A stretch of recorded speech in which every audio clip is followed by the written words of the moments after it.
नमस्कार दोस्तों, एक बार फिर स्वागत है आपका एजुटेक स्टडी हब पर। और आज का चर्चा का विषय है कि नवनियुक्त शिक्षकों को आयकर गणना प्रपत्र भरना चाहिए या नहीं भरना चाहिए। मेरे काफ़ी दोस्त हैं जो असमंजस की स्थिति में है कि क्या हमें आयकर गणना पत्र भरना चाहिए या नहीं चाहिए। ये जानने से पहले हमको ये जानना होगा कि आयकर गणना प्रपत्र है क्या चीज़।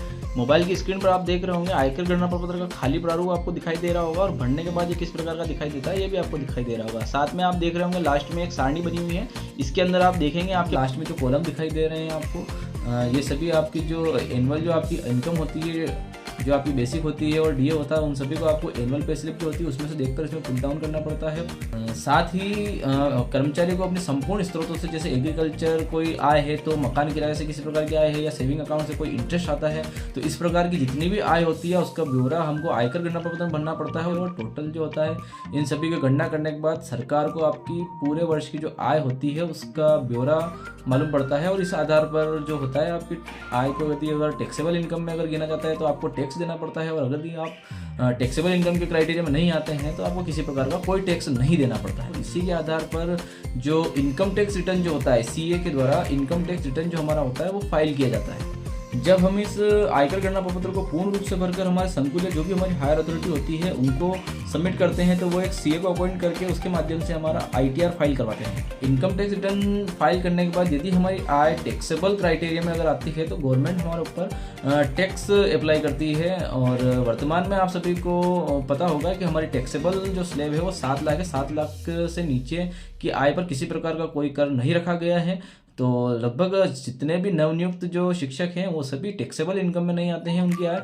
अब सवाल ये उठता है जब हमें किसी प्रकार का कोई टैक्स नहीं देना पड़ता है तो हम इस फॉर्म को भरे क्यों, हम इस फॉर्म को भरने का औचित्य क्या है। साथियों, टैक्सेबल इनकम के दायरे में नहीं आने के बावजूद भी आयकर गणना प्रपत्र भर के आईटीआर भरना एक तरह से फाइनेंस की भाषा में नील आईटीआर भरना कहलाता है। नील आईटीआर क्या चीज़ होता है, देखिए दोस्तों आप समझिए, जैसे कि टैक्सेबल जो आय होती है वो 7 लाख से ऊपर होती है। जैसे आपने 4 लाख का अगर कोई आईटीआर भरा है तो इससे आपके ऊपर कोई टैक्स तो लागू नहीं होता, पर सरकार की नज़र में आप अपनी आय को एक नंबर में शो कर रहे हैं कि मैं 4 लाख जो होता है पर ईयर कमा लेता हूँ। सरकार की नज़र में जब आप ये शो करते हैं कि मैं 4 लाख कमा लेता हूँ तो आप मान लीजिए आप किसी बैंक में जाते हैं, अगर आपको किसी प्रकार के लोन की आवश्यकता है, किसी प्रकार के क्रेडिट कार्ड की आवश्यकता है, तो आप जब भी बैंक में जाएंगे तो आपसे पिछले 3 सालों का इनकम टैक्स रिटर्न मांगा जाएगा। इनकम टैक्स रिटर्न एक तरह से आपका आय का दस्तावेज है कि आप सालाना कितना कमा लेते हैं, और इसी के आधार पर जो लोन कंपनियां होती है, बैंक्स वगैरह होते हैं, ये डिसाइड करते हैं कि उक्त आदमी लोन दिए जाने के लायक है या नहीं लायक है, या हम जो लोन दे रहे हैं क्या उसके वापस आने की क्या सिक्योरिटी है।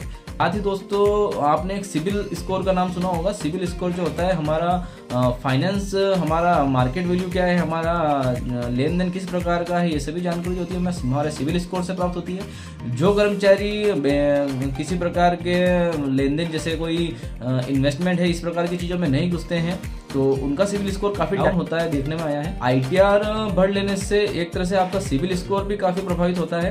आपका सिबिल स्कोर उससे बढ़ता है क्योंकि आपने अपनी जो सालाना आय है उसको एक नंबर में आपने दर्शाया है कि हाँ मैं इतना कमा लेता हूँ। और बहुत बार दोस्तों आपने देखा होगा लोग लोन लेने के लिए जब सरकारी बैंक में जाते हैं तो उनको कहा जाता है कि आपका सिबिल स्कोर काफ़ी डाउन है और हम आपको लोन नहीं दे पाते हैं।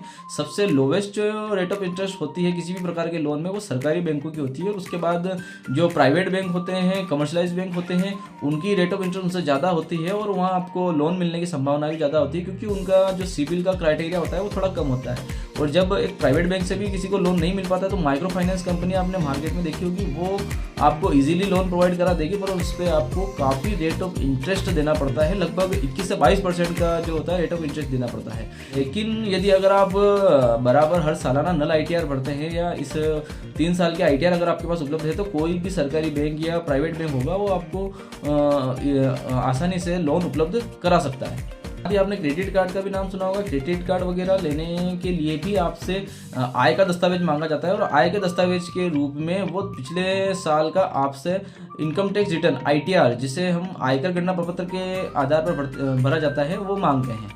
तो साथियों मेरा सजेशन आप सभी को यही है कि आप नल आईटीआर जरूर भरिए। हालांकि आपकी इनकम टैक्सेबल इनकम के दायरे में नहीं आती है, पर नल आईटीआर भरने से आप सरकार की नज़रों में एक रोजगार संपन्न नागरिक बनकर उन सरकार की विभिन्न योजनाओं का फायदा आसानी से ले पाएंगे। बाकी साथ ही आपको मैं ये भी बता देता हूँ कि अगर आप ये ITR ना भरना चाहें या नहीं भरते हैं तो किसी प्रकार की आपको कोई दिक्कत नहीं होगी, क्योंकि आपकी जो आय है वो टैक्सेबल इनकम के दायरे में नहीं आती है। मैं अपने स्वयं की बात करूं तो मैं अपनी ज्वाइनिंग के 4 वर्षों पहले से लगातार ITR भर रहा हूं। इसके फायदे देखते हुए मैं आप सभी को यही सजेस्ट करूंगा कि आप ITR को जरूर भरें। इस विषय पर चर्चा करने के लिए और भी कई सारे महत्वपूर्ण बिंदु हैं, परंतु आज की वीडियो में इतना ही। आप इस वीडियो को लाइक करें, कमेंट करें और अपनी कम्युनिटी में अधिक से अधिक इसको शेयर करें। धन्यवाद।